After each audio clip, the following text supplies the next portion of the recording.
Hi friends, this is Sri Venkateshwarlu and you are watching Sandeep English World.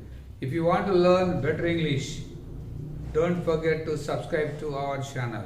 In today's video, you are going to learn about an important topic, that is the topic of tenses.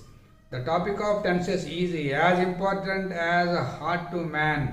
ఈ tenses అనే topic ఎంత important అంటే English గ్రామర్లో మానవుడికి గుండె ఎంత ముఖ్యమో English గ్రామర్కి tenses అనే topic కూడా అంతే ముఖ్యం. టెన్సెస్ అంటే మన తెలుగులో కాలములు అంటాం. నిత్య జీవితంలో కూడా ఈరోజు, రేపు, ఎల్లుండి, నిన్న, మొన్న ఇలాంటి పదాలు ఉపయోగిస్తూ ఉంటాం. ఈరోజు జరిగే విషయాన్ని మనం ప్రజెంట్ టెన్స్ అని, నిన్న మొన్న విషయాల్ని పాస్ట్ టెన్స్ అని, రేపు ఎల్లుండి తర్వాత జరగబోయే విషయాల్ని ఫ్యూచర్ టెన్స్ అని అంటూ ఉంటాం తెలుగులో. అలాగే ఇంగ్లీష్లో టెన్సెస్ నిజంగా if you want to learn good drafting skills, if you want to speak good English, you should have the knowledge of tenses. ఖచ్చితంగా టెన్సెస్ టాపిక్ సంబంధించిన నాలెడ్జ్ చాలా అవసరం. ఒక్క టెన్స్ తెలుసుకొని ప్రపంచం మొత్తాన్ని చుట్టూ రావచ్చు. ఉదయం నుంచి సాయంత్రం మనం నిద్రపోయేంత వరకు కూడా మనం చెప్పాలనుకున్న ప్రతి ఐడియాని ఒక్క సింపుల్ ప్రెజెంట్ టెన్స్లోనే మనం చెప్పవచ్చు. ఇక్కడ టెన్సెస్ అంటే తెలుగులో కాలములు అంటున్నాం. ఇంగ్లీష్లో వాట్ ఈస్ టెన్స్ అని అంటే tense is a form of verb that indicates the time of action. Action అంటే ఒక పని ఏ సమయంలో జరిగిందో తెలియజేసే వర్బ్ యొక్క రూపాన్ని టెన్స్ అంటాము. Tenses are mainly divided into 3 types. ప్రాథమికంగా టెన్సెస్ 3 రకాలుగా విభజించబడ్డవి.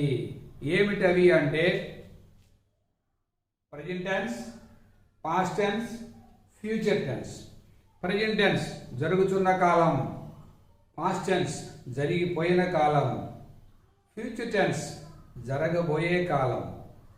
ప్రజెంట్ టెన్స్ వర్తమాన కాలం, పాస్ట్ టెన్స్ భూతకాలం, ఫ్యూచర్ టెన్స్ భవిష్యత్ కాలం. ఇలా తెలుగులో రకరకాల పేర్లు. ప్రజెంట్ అంటే ఈరోజు, పాస్ట్ అంటే నిన్న మొన్న, ఫ్యూచర్ అంటే జరగబోయే అని మినిమం మనకి తెలిసి ఉండాలి. మెయిన్గా tenses 3 types, but again each tense has been sub divided into 4 types. మరలా ఒక్కొక్కటి 4 రకాలుగా విభజించబడినది. అంటే ఒక్కొక్కటి 4 రకాలు అంటే అప్పుడు మెయిన్ 3 అయినప్పుడు ఒక్కొక్కటి 4 రకాలు అంటే టోటల్గా ఎన్ని టెన్సెస్? 12. 3 into 4 12, 12 టెన్సులు. ఈ 12 టెన్సుల పేర్లు మీరు ఇప్పుడు వరకే తెలుసుకుంటారు. కానీ ఈరోజు వీడియోలో ఒక్క టెన్స్ని ఎలా యూజ్ చేయాలి, ఏ సందర్భాలు ఉపయోగించాలి, ఆ టెన్స్కి ఫార్ములా ఏమిటి, ఇవన్నీ మీరు తెలుసుకుంటారు. టెన్సెస్ మొత్తం టోటల్గా 12 అన్నాం. ప్రతి టెన్స్ 4 typesగా డివైడ్ చేయబడింది. ఇక్కడ ఈ యొక్క సింపుల్ ఈ యొక్క ఫిగర్ని ఈ యొక్క కొద్దిపాటి మ్యాటర్ని మీరు మైండ్లో పెట్టుకుంటే 12 టెన్సెస్ మీరు గుర్తుపెట్టుకోవచ్చు. Present tense. What are the 4 types of present tense? Present simple or simple present tense. కొంతమంది ప్రజెంట్ సింపుల్ అంటారు, కొంతమంది సింపుల్ ప్రజెంట్ టెన్స్ అంటారు. Present continuous. ప్రజెంట్ టెన్స్లో 4 రకాలు ఏంటంటే ప్రజెంట్తో మొదలవుతుంది. Present simple, present continuous, present perfect continuous tense. ఈ ప్రజెంట్ టెన్స్లో 4 రకాలు వచ్చాయి అంటే మీకు పాస్ట్ టెన్స్, ఫ్యూచర్ టెన్స్ కూడా వచ్చేసినట్టే. ఎందుకని ఆ ప్రజెంట్ స్థానంలో పాస్ట్ అంటారు, పాస్ట్ స్థానంలో ఫ్యూచర్ అంటారు. So let's have a glance at the 4 types of present tense ones. Present tense 4 రకాలు అనగానే present simple, present continuous, present perfect continuous. చివర టెన్స్ అని అంటమే ఆ టెన్స్ పేరు కాబట్టి. Present simple, present continuous, present perfect continuous. ఈ ప్రజెంట్ స్థానంలో పాస్ట్ అంటే నెక్స్ట్ పాస్ట్ టెన్స్లో 4 types ఏమిటంటే past simple, past continuous, past perfect continuous. అలాగే ఫ్యూచర్ టెన్స్ లో 4 టైప్స్ ఏమిటంటే future simple, future continuous, future perfect continuous.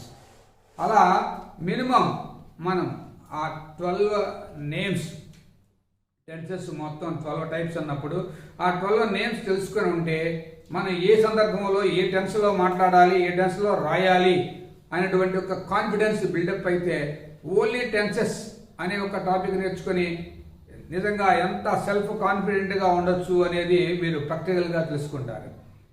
And let me tell you once again all the 12 names of the tenses. Simple present tense, present continuous tense, present perfect tense, present perfect continuous tense.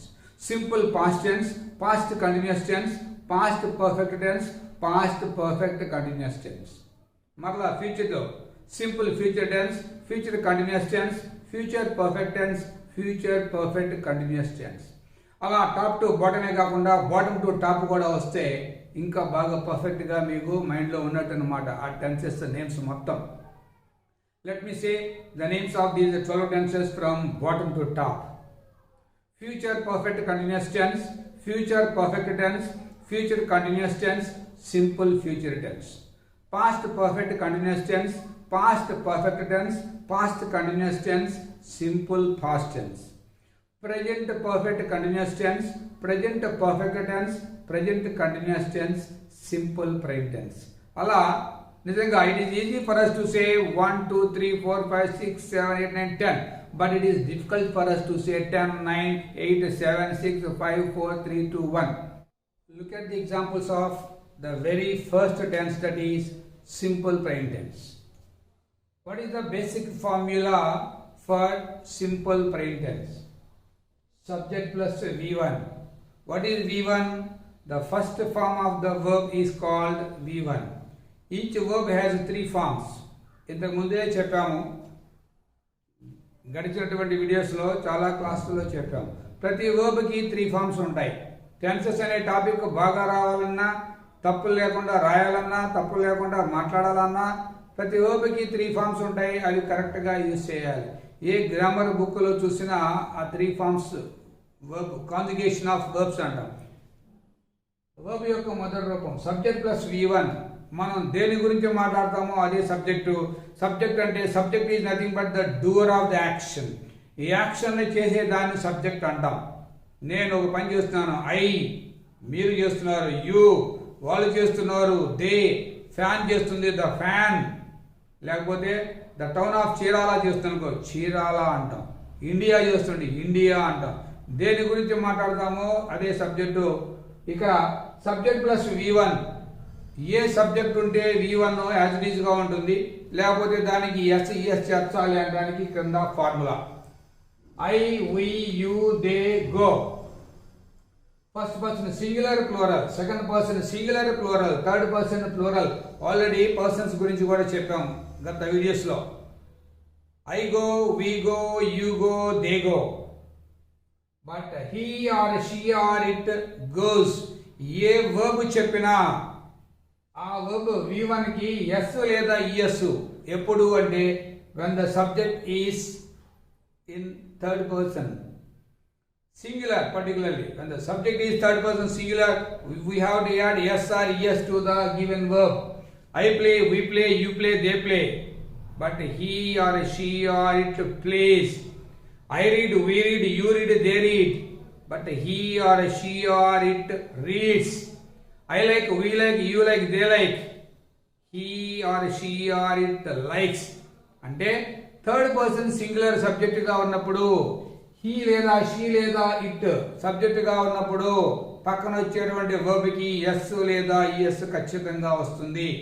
ఈ మిగిలినటువంటి ఈ సందర్భాల్లో as it is గా ఉంటుంది. మరి ఈ simple present tense ని ఈ ఫార్ములాతో ఏ సందర్భాల్లో రియల్ లైఫ్ లో ఉపయోగించాలి, మాట్లాడటానికి కానీ రాయడానికి కానీ అంటే ఈ క్రింది సందర్భాలు ఈ ఎగ్జాంపుల్స్ ద్వారా మీరు గుర్తుపెట్టుకోవాలి. Simple present tense is used to indicate the universal truths. Universal truths, naked truths, bare facts, నగ్న సత్యాలు చెప్పడానికి సింపుల్ ప్రెజెంట్ టెన్స్ ఉపయోగిస్తాం. ఎగ్జాంపుల్స్ చూడండి. The sun rises in the east. ఇక్కడ ద సబ్జెక్ట్, ద సన్ అనే సబ్జెక్టు, తర్వాత ఈ verb rise అనే వర్బ్కి ఎస్ చేర్చాం. అంటే ద సన్ అనేది ఇట్టుతో సమానం అన్నమాట. అన్నీ ఇక్కడ ఇట్ అంటే ఇట్ అనేటువంటి ఆ ఒక పదం కొన్ని వేల నౌన్స్ రిప్రజెంట్ చేస్తుంది. The sun, the moon, the earth, the sky, India, Pakistan, Chirala, Bapatla, Guntur, Hyderabad, school, college, university, fan, ceiling, floor, black board, green board, ఏమన్నా చెప్పు, సింగులర్గా ఏం చెప్పినా అది ఇట్ అన్నమాట. మనుషులు కాని ప్రతిదీ ఇట్టే, అది జంతువు కూడా ఇట్టే. అలాగే హీ అంటే హీ అనే కాదు, ఏ మ్యాన్ ఏ బాయ్ పేరు చెప్పినా హీ, షీ అంటే ఏ ఉమెన్ ఏ గర్ల్ పేరు చెప్పినా షీ. అన్ని వందల వేల పదాలకి ఈ మూడే representatives. Subject third person singular గాని ఉంది అంటే పక్కన వచ్చే వర్బ్కి ఎస్ రావాలి. The sun rises in the east, సూర్యుడు తూర్పున ఉదయించును, నగ్న సత్యం. The sun sets in the west, సూర్యుడు పడమట అస్తమించును, నగ్న సత్యం. The earth revolves around the sun, భూమి సూర్యుని చుట్టూ తిరుగును, ఇది కూడా యూనివర్సల్ ట్రూతే. Water boils at 100 degrees centigrade, నీరు 100 degrees సెంటిగ్రేడ్ వద్ద మరుగును, ఇది కూడా bare fact. Salt డిసాల్వ్స్ in water, ఉప్పు నీటిలో కరుగును, ఇది కూడా యూనివర్సల్ ట్రూతే. ప్రపంచం మొత్తం ఒప్పుకున్నటువంటి సత్యాలు అన్నమాట ఇవి. కాబట్టి సబ్జెక్ట్ తర్వాత పక్కన వచ్చినటువంటి వర్బ్కి ఎస్ లేదా ఈఎస్ చేర్చాము, ఎందుకంటే ఇది థర్డ్ పర్సన్ సింగులర్ కాబట్టి. అలాగే యూనివర్సల్ ట్రూత్సే కాకుండా హ్యాబిచువల్ యాక్షన్స్ చెప్పడానికి కూడా నిత్య జీవితంలో మనం సింపుల్ బ్రెయిన్ టెన్స్ ఉపయోగిస్తాము. ఇప్పుడు చెప్పబోయే ఎగ్జాంపుల్స్ అన్ని కూడా హ్యాబిచువల్ యాక్షన్స్, అలవాటుగా జరిగేటువంటి పనులు. I go to school daily, నేను ప్రతిరోజు స్కూల్కి వెళ్ళుదును. Go as it is, subject plus leave అని అన్నాం. I go, we go, you go, they go. అక్కడ అలా కాకుండా ఇక్కడే హీ ఉందనుకోండి, హీ గోస్ టు స్కూల్ అనాలి. చాలా మంది ఆల్మోస్ట్ మినిస్టర్ స్థాయి నుంచి ఆఫీసర్ స్థాయి వరకు కూడా ఈ ఇక్కడ గో ఉపయోగించాలా గోసా అనే దగ్గర చాలా మంది తప్పులు మాట్లాడుతూ ఉంటారు, ఈ డిఫరెన్స్ తెలియకపోవడం వల్ల. I go to school daily, ప్రతిరోజు స్కూల్కి వెళ్ళదును. We play games in the evenings, మేము సాయం సమయాల్లో ఆటలు ఆడుకుందుము. We play. Mary visits church on Sundays, Mary ఆదివారాలు చర్చిని సందర్శిస్తుంది. ఆదివారాలు అనేది ఇక్కడ habitual action. In the evenings అనేది హ్యాబిచువల్ యాక్షన్ తెలియజేస్తుంది. డైలీ అంటే హ్యాబిచువల్ యాక్షన్ తెలియజేస్తుంది. Aslam usually sits in the front row, Aslam అనేటువంటి వ్యక్తి సహజంగా మామూలుగా మొదటి వరుసలో కూర్చున్ను. Usually sits in the front row. The buses run frequently on this route, బస్సులు ఈ రూట్ లో తరచుగా తిరుగును. Frequently run, the buses run. ఇక్కడ వర్బ్ ని యాజ్ ఇట్ ఈజ్ గా చెప్పాము, ఎందుకంటే ఇక్కడ subject the buses. The buses అంటే ప్లోరల్, అంటే దేతో సమానం అన్నమాట. ప్లోరల్ గా ఉన్నటువంటి ఏదైనా సరే దేతో సమానం. బాయ్స్ బదులుగా దే, గర్ల్స్ బదులుగా దే, లేకపోతే బుక్స్ బదులుగా they, India and Pakistan plural అయిపోయిన సబ్జెక్టు, రెండింటికి బదులుగా దే. అలా ప్లోరల్ గా ఉంటే కూడా వర్బ్ యాజ్ ఇట్ ఈజ్ గా ఉంటుంది. My mother always cooks food for us, మా మదరు ఎల్లప్పుడూ మా కోసం వంట చేస్తుంది. ఆల్వేస్ కుక్స్, మదర్ అంటే షీ, కాబట్టి ఇక్కడ వర్బ్కి ఎస్ చేర్చాం. Third person singular he she ఇట్లుంటే పక్కన వచ్చే వర్బ్కి ఎస్ లేదా ఎస్ చేర్చాలి. హీ ఆఫెన్ డిస్టర్బ్స్ అస్, అతడు తరచుగా మాకు ఇబ్బంది కలిగిస్తుంటాడు. He disturbs, third person singular ఉంటే పక్కన వర్బ్కి S. They watch films now and then, వాళ్ళు అప్పుడప్పుడు సినిమాలు చూస్తుంటారు. We go for a walk in the mornings, మేము ఉదయపు సమయాల్లో వాకింగ్కి వెళ్తాము. Kumar attends the classes regularly, Kumar క్రమము తప్పకుండా క్లాసులకి హాజరగును. అటెండ్స్ వర్బ్కి ఎస్ చేర్చామంటే కుమార్ సబ్జెక్టు అంటే హీ అన్నమాట subject. The old man fast on Saturdays, ఆ ఓల్డ్ మ్యాన్ ఆ ముసలాయన శనివారాలు ఉపవాసం చేస్తాడు. ఫాస్ట్ ఉపవాసం చేయును. ఓల్డ్ మ్యాన్ అంటే హీతో సమానం కాబట్టి పక్కన వచ్చినటువంటి ఓబికి ఎస్ వచ్చింది. ఇలా థర్డ్ పర్సన్ సింగులర్ సబ్జెక్ట్ అయితే పక్కన ఓబికి ఎస్ఆర్ఎస్ లేకపోతే యాజ్ ఇట్ ఈస్. ఈ ఒక్క టెన్స్ నేర్చుకొని మనకి వేరే టెన్స్ రాకపోయినా ఈ ఒక్క టెన్స్తో మన మనసులో ఉన్నటువంటి ఎన్నో ఐడియాస్ని ధారాళంగా ఎక్స్ప్రెస్ చేయవచ్చు అనేది నెక్స్ట్ వీడియోస్లో మీరు తెలుసుకుంటారు. And I end the topic at this point for today. And if you are satisfied with this video, you can like it, share it, comment on it, and don't forget to subscribe to our channel if you have not yet subscribed. Happy learning.